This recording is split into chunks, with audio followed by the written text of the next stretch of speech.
Apple iPhone 13 review, bigger batteries are better. In 2020, across 4 iPhone models, most people's decision-making came between the iPhone 12 and 12 Pro. With this year's seemingly incremental improvements, do overdue iPhone upgraders face the same conundrum, or is the standard iPhone 13 the smartest pick of the bunch? On the surface, little appears to have changed compared to last year's iPhone. There's a new palette of colors to choose between, including the new green, which is available from the 18th of March 2022.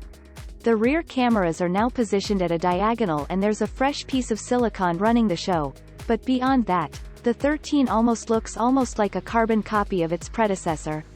As ever with the iPhone formula, reviewing this year's model is an exercise in understanding whether Apple has managed to pack its new standard model with enough new features to feel like a worthwhile upgrade, while also striking a price-performance balance that truly competes against the wider smartphone market. At first blush, the 13 sports what looks like the same great 6.1 inches 19.5/9 Super Retina XDR AMOLED panel used on the iPhone 12. It's just as crisp, beautifully vibrant, and doles out superb viewing angles, as well as improved brightness of up to 800 nits in bright sunlight.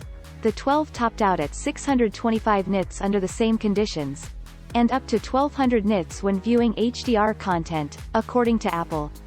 Side by side, keen-eyed iPhone users might also notice a key physical difference in the notch.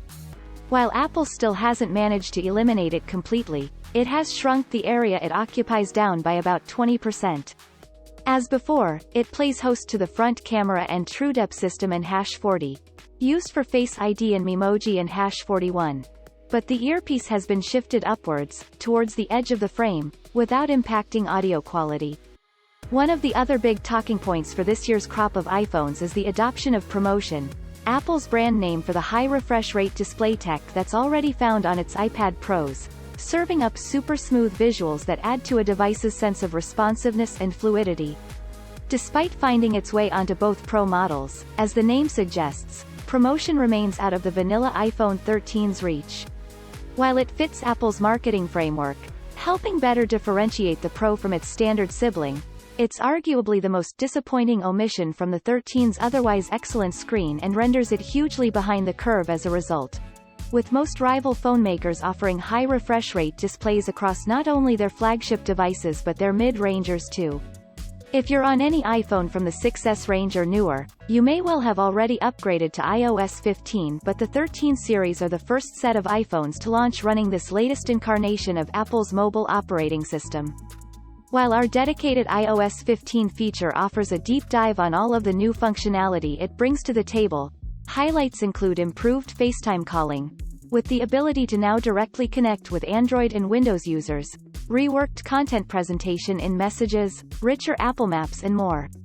While comparing benchmarking scores against Android rivals is an imperfect way to evaluate the relative power of Apple's latest iPhones, it does align with the expected top-notch performance that the company's handsets have come to be known for. The entirety of the iPhone 13 family showcases Apple's refined 5nm A15 Bionic chip, with the key differentiation being their GPUs, packing 4 cores on the 13 and 13 mini, but 5 on the 13 Pro and 13 Pro Max. This small divergence likely won't have any tangible effect in day-to-day use and will only come into play for those considering an iPhone in order to get some serious mobile gaming or video rendering done, in which case, the beefier version of the A15 and ProMotion support on the Pro Max make the decision for you. Those looking to develop 3D or AR experiences powered by iPhone would likely be better served by the additional graphical power of the Pros too, but these edge cases should highlight just how capable the standard model is. Excluding the Pro Max lineage, the iPhone 13 features the largest battery of any other iPhone to date, even larger than the iPhone 13 Pros, and Apple touts improved longevity as one of the phone's biggest enhancements over last year's model. While charging speeds have improved on iPhones in recent years, they still lag behind the competition, especially when it comes to phone makers like Xiaomi, whose most recent release, the Xiaomi 11T Pro, undercuts even the 13 mini on price but boasts blisteringly fast 120W charging that refills the phone's huge 5000 mAh battery to full in just 20 minutes flat. In the case of the iPhone 13, Apple states that wired charging tops out at 20W in testing with a 27W, Motorola-made, PD charger. The 13 hit Apple's promised 50% charge in 30 minutes but still took 1.75 hours to fully replenish, although it HD reached 80% charge after 1 hour, more than enough for a day's worth of use.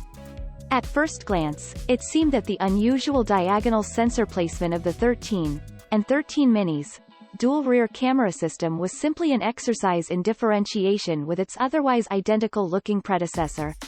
However, a slate of new photographic hardware is apparently the real reason for the phone's offset snappers. Despite the improvements the iPhone 13 brings to the table and the fact that it starts with double the base storage of the iPhone 12, at 128 GB, pricing is practically unchanged from last year, starting at £779 per €899 per 799 United States dollars, with UK pricing actually coming in £20 lower than last year.